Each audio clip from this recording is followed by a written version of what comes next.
Emily Carter had always believed that life was about upgrading. Better phone, Better clothes. better friends, better life, and eventually, a better relationship. At least, that's what she kept telling herself.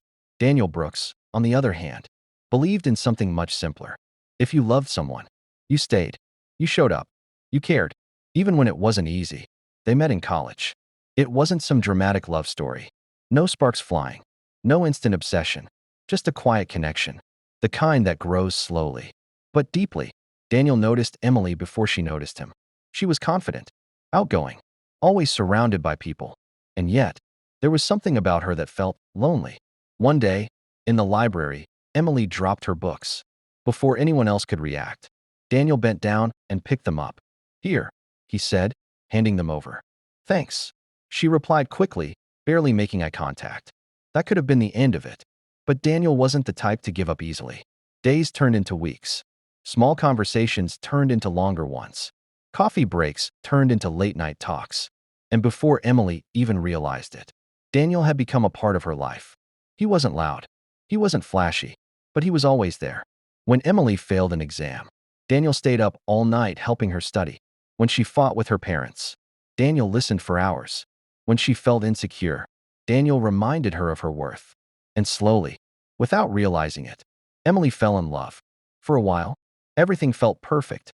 But perfection never lasts in the mind of someone who keeps looking for more. It started with social media, scrolling through endless posts, couples traveling, expensive gifts, luxury lifestyles, comparison, the silent destroyer. Why don't we ever do stuff like this? Emily asked one day. Daniel looked confused. We do go out. I mean bigger things, she said. Trips, surprises, something exciting. Daniel smiled softly. I'm saving up. We'll get there. But Emily didn't want later. She wanted now. And that's where everything began to change. Her best friend Chloe didn't help either. Girl, you deserve better, Chloe said one afternoon.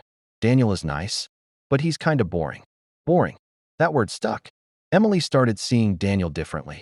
Not as someone who cared, but as someone who wasn't enough. Every small thing began to annoy her. His simplicity, his routine, his predictability. And one day, she reached her breaking point. Daniel, we need to talk. He already knew. People always do. I don't think this is working, Emily said. Daniel's chest tightened. Did I do something wrong? That question, full of sincerity, full of concern. And yet, Emily had no real answer. I just feel like I need something more. Daniel looked at her. Not angry, not defensive, just hurt. I've given you everything I could, he said quietly. And he was right. But Emily didn't want to hear that. I just think we should break up. And just like that, a good thing ended. The first few days felt freeing. No responsibilities. No expectations. No boring routine. Emily went out more. Posted more. Lived louder. That's when Ryan entered her life. Ryan was everything Daniel wasn't. Confident. Rich. Popular. The kind of guy people notice. And Emily loved the attention. At first, it felt like a dream. Fancy dinners. Late-night drives. Endless compliments. This is what I deserve, she thought. But dreams don't last forever. Slowly, the cracks began to show. Ryan stopped replying quickly. Stopped making plans.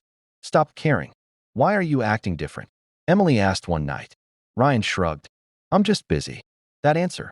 Again and again. Daniel would have never done that. And that's when the memories started coming back. The way Daniel listened. The way he cared. The way he never made her feel alone. But now, it was too late. One night, Emily saw something that broke her completely. Ryan, with another girl, laughing, happy, like Emily never mattered. Her hands started shaking. Her heart raced. She called him. Who is she? She demanded. Ryan laughed. Relax. It's nothing serious. Nothing serious. That's when it hit her. She was never special to him. She was just temporary. That night, Emily cried like never before. Not because of Ryan, but because of Daniel. Because she finally understood what she had lost. The next morning, she made a decision. She went to Daniel's house. Her heart pounded as she knocked. The door opened, and there he was. The same face, the same eyes, but not the same person. Emily, he said, can we talk? They sat down. Silence filled the room. I made a mistake, she said. Daniel didn't interrupt. I thought I wanted more, but I didn't realize what I already had. Tears streamed down her face. I miss you. Silence. I'm sorry. Daniel looked at her. And for a moment, it seemed like things might change. But then, he spoke. I cared about you more than anything. Her heart started beating faster. But I gave you everything. And it still wasn't enough. Her tears fell harder. I didn't see it then, she said. That's the problem, Daniel replied. You didn't see it when it mattered. Those words cut deeper than anything. I've changed, he continued. I've learned that loyalty shouldn't be given to someone who doesn't value it. Emily's world collapsed. Please, just one more chance, she begged. Daniel paused. I hope you find happiness, he said softly. But it's not with me anymore. And just like that, Emily lost him. For real this time. No second chances. No going back. Just regret. And sometimes, regret is the heaviest burden of all. Because it reminds you of what you had, what you lost, and what you'll never get back.